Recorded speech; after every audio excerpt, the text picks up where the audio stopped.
में भारतीय जनता पार्टी को 80 सीटें हराएगा। 80 सीटें हराने से संविधान बचेगा, भारतीय जनता पार्टी हटेगी। अयोध्या में एयरपोर्ट का नाम महर्षि वाल्मीकि रख दिया है, तो ये क्या दलित वोटों को फाड़ने की कोशिश की गई है मंदिर के नाम पे? और वो उस स्टेडियम का नाम आप नहीं लोगे जिस स्टेडियम में भारत हार गया। एक नाम बदलने से भारत हार गया। और आपको याद होगा कि लखनऊ के स्टेडियम का नाम एकाना स्टेडियम था। एकाना हमारे भगवान विष्णु का नाम है, उनका नाम बदल दिया। तो जो लोग भगवान का नाम बदल सकते हैं वो कुछ भी कर सकते हैं। तो नाम बदलने से किसी समाज का सम्मान नहीं होगा। उनकी आबादी की गिनती हो और आबादी के हिसाब से हक और सम्मान मिले, चाहे वो हमारे दलित भाई हों, चाहे पिछड़े हों, चाहे अल्पसंख्यक हों, चाहे आदिवासी हों, या जो पीड़ित अगड़े हों, या जिनके साथ भेदभाव हो रहा है अगड़े, वो भी आए। ये पीडीए में वो लोग भी शामिल हैं। अखिलेश जी, आपने पीडीए की बात की, आप एक नया फॉर्मूला लेके आए, जातीय जनगणना की बात लगातार चल रही है। अगर हम धरातल की बात करें तो क्या धरातल पे उन लोगों के बीच ये मुद्दा पहुंच रहा है? उन्हें अपने हक और अधिकार पता है कि किस तरह भारतीय जनता पार्टी छीन रही है। इस बात को पहुंचाने के लिए और बड़ा समूह बनाने के लिए बीजेपी सबका साथ सबका विकास की बात करती, लेकिन सबके साथ में गैर बराबरी नहीं खत्म हो रही। ये पीडीए जो हमारा है, जो पीडीए का नारा है, ये गैर बराबरी खत्म करने के लिए है, ये भेदभाव खत्म करने के लिए है। अखिलेश जी, राम मंदिर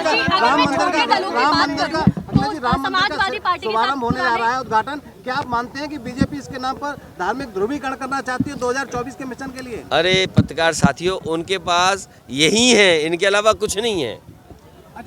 ये धर्म का इस्तेमाल राजनीति में पहले दिन से करते आए हैं।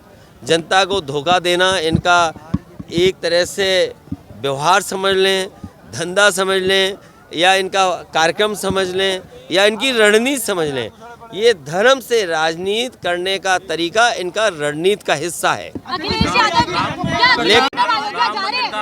देखिए,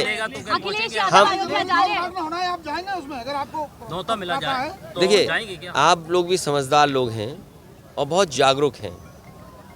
हमारी परंपरा में या हमारे पूर्वज यही कहते हैं कि जब भगवान बुलाते हैं तो सब जाते हैं, और कब किसको भगवान बुला लें ये किसको पता है। आज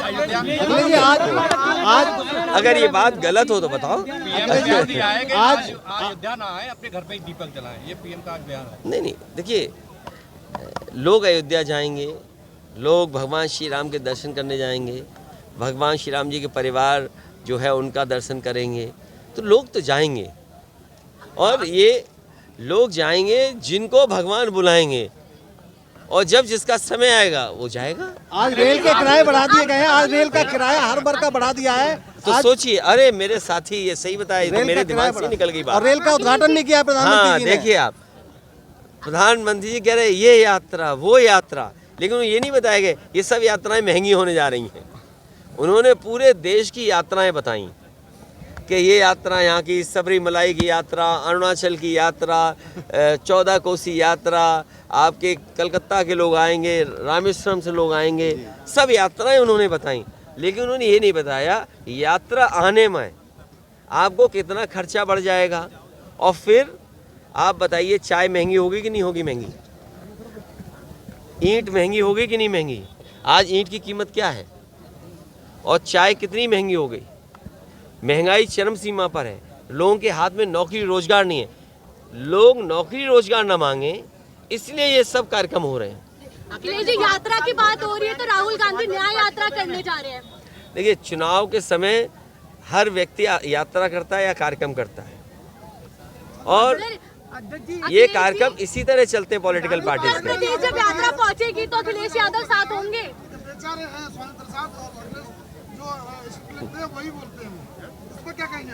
देखिए, जो स्क्रिप्टेड हैं, स्क्रिप्टेड लीडर और मेकअप लीडर अगर सबसे ज्यादा कहीं है तो वो भारतीय जनता पार्टी में। विपक्ष की तरफ से प्रधानमंत्री का चेहरा कौन है ये अभी स्पष्ट नहीं हुआ। हमारे पास इतनी चॉइस है कि जिसमें आप लोग के नहीं जाएंगे। और फिर जिस कॉफिन में जो शहीद आया था, कहा गया ये कॉफिन नहीं खोला जाएगा, तो सोचिए हम इतने कमज़ोर दिखाई दे रहे हैं सीमा पर। आप तो लाल आंखें दिखाना चाहते थे, अब आपने आंखें बंद कर ली और चीन से लेकर के दूसरे देश आपकी ज़मीनें कब्जा कर रहे हैं।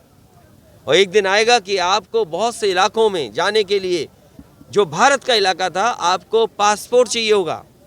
आपने मानसरोवर यात्रा की बात की, क्या भारत ये कह सकता है कि मानसरोवर हमारा है? आप बहुत बड़े तीर्थ स्थान की बात कर रहे हैं। हमारे पत्रकार साथी पूछें कब जाओगे।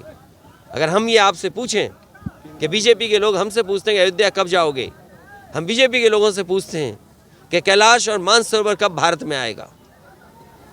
अखिलेश जी, अगर छोटे दलों की बात की जाए तो पिछले चुनावों में छोटे दल आपके साथ जुड़े, क्या इंडिया गठबंधन में छोटे दल मिलेंगे? बहुत से दल हैं और दल जोड़े जाएंगे। बहुत से दल हैं अभी, लेकिन लड़ाई शुरू हो चुकी है, मन बनाया जा चुका है। कौन कहाँ लड़ेगा उसकी तैयारी समाजवादी पार्टी ने कर ली। और समाजवादी पार्टी अभी हमारे